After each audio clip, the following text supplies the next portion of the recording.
इथं मी मिक्सरच्या जारमध्ये लसूण आणि कोथिंबीर टाकून घेतलेले. याच्यामध्ये काही ड्राय मसाले टाकून घ्यायचे. 1 स्पून जिरं टाकून घेतलेलं आहे, 2 स्पून लाल चटणी टाकून घेतलेली आहे, 1 स्पून गरम मसाला टाकून घेतलेला आहे, 1 स्पून हळद टाकून घेतलेली आहे. हे सर्व आता आपल्याला मिक्सरमधनं बारीक करून घ्यायचं आहे. इथं मी गिलके घेतलेले आहेत. अशा पद्धतीने हे गिलके मी चिरून घेतलेले आहेत. बघा, आपल्याला गिलक्याची भाजी करायची आहे आणि त्याच्यासाठी आता आपण जे साहित्य बघितले ते अशा पद्धतीने ही गिलक्याची भाजी आपल्याला बनवायची आहे. बघा, अशा पद्धतीने गिलके चिरून घ्यायचे आहेत. चिरल्यानंतर यांना लगेचच आपल्याला फोडणी द्यायची आहे. इथं मी कांद्याची पात घेतलेली, ती चिरून घेतली अशा पद्धतीने. इथं कढाई ठेवून घेऊ, तेल टाकून घेऊ 4 ते 5 स्पून. तेल टाकल्यानंतर गरम होऊ द्यायचं आहे. गरम झाल्यानंतर याच्यामध्ये आपल्याला 1 स्पून जिरं टाकून घ्यायचं आणि 1 स्पून राई टाकून घ्यायची. तडकू द्यायचं आहे. तडकल्यानंतर याच्यामध्ये आपल्याला जो आपण मसाला तयार केलेला आहे लसणचा, तो टाकून घ्यायचा आहे. तो टाकल्यानंतर याला चांगलं व्यवस्थित भाजून घ्यायचं आहे, जेणेकरून लसणचा कच्चापणा निघून जाईल. आणि मग याच्यामध्ये आपल्याला गिलके टाकून घ्यायचे आहेत.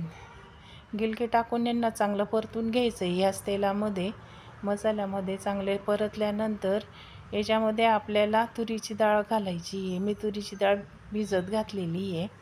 आता गिलके टाकून घेतलेले आहेत. गिलके टाकल्यानंतर चांगलं परतून घ्यायचं आहे, आलटीपलटी करत राहायचं आहे, जेणेकरून हा मसाला त्याच्यामध्ये सर्व व्यवस्थित लागेल.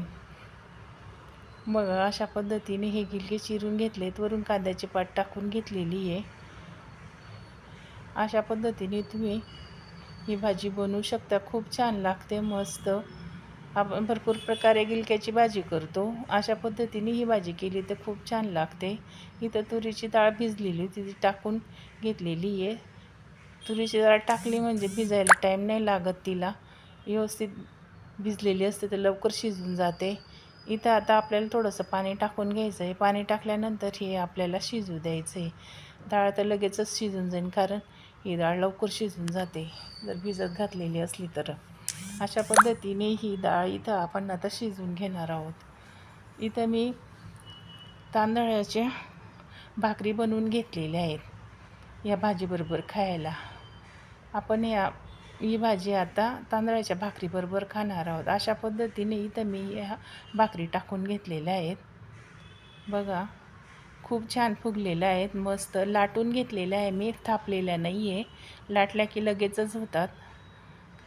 थोडंसं कोमट पाणी करून घ्यायचं. जेवढं पीठ आपल्याला घ्यायचं असतं तेवढं पीठ घ्यायचं तांदळाचं, आणि तेवढंच पाणी पण घ्यायचं आहे आपल्याला. त्या पाणीला उकळी फुटू द्यायची, आणि उकळी फुटली की त्याच्यामध्ये तांदळाचं पीठ टाकून घ्यायचं आहे आणि ते लाटण्याच्या साहाय्याने व्यवस्थित घेरून घ्यायचं आहे आणि 5 ते 10 मिनटं त्याला झाकून ठेवायचं आहे. आणि चांगलं थंड झालं की मग आपल्याला त्या पिठाची भाकरी बनवून घ्यायची. बघा, अशा पद्धतीने मी भाकरी बनवलेली आहे. खूप छान मस्त आलेल्या आहेत भाकरी. ही रेसिपी मी ऑलरेडी टाकलेली माझ्या यूट्यूब चॅनलवरती, तुम्ही बघू शकता. एका डिशमध्ये ही भाजी आता टाकून घ्यायची आपल्याला. आणि बघा, अशा पद्धतीने आपल्याला हे गिलकं डाळ आपण बनवून घेतलेले आहे. खूप छान आलेली भाजी, मस्त. अशाच पद्धतीने रेसिपी बघण्यासाठी सर्व स्पीड या चॅनलला सबस्क्राईब, लाईक, शेअर, कमेंट करायला विसरू नका. भेटूया अशा छानपैकी पुढच्या रेसिपीमध्ये. सध्या मला बरं नसल्यामुळे मी ही रेसिपी 2-3 दिवसांनी टाकत आहे, म्हणजे बराच वेळ होऊन गेला. 4-5 दिवस सहज होऊन गेले असतील.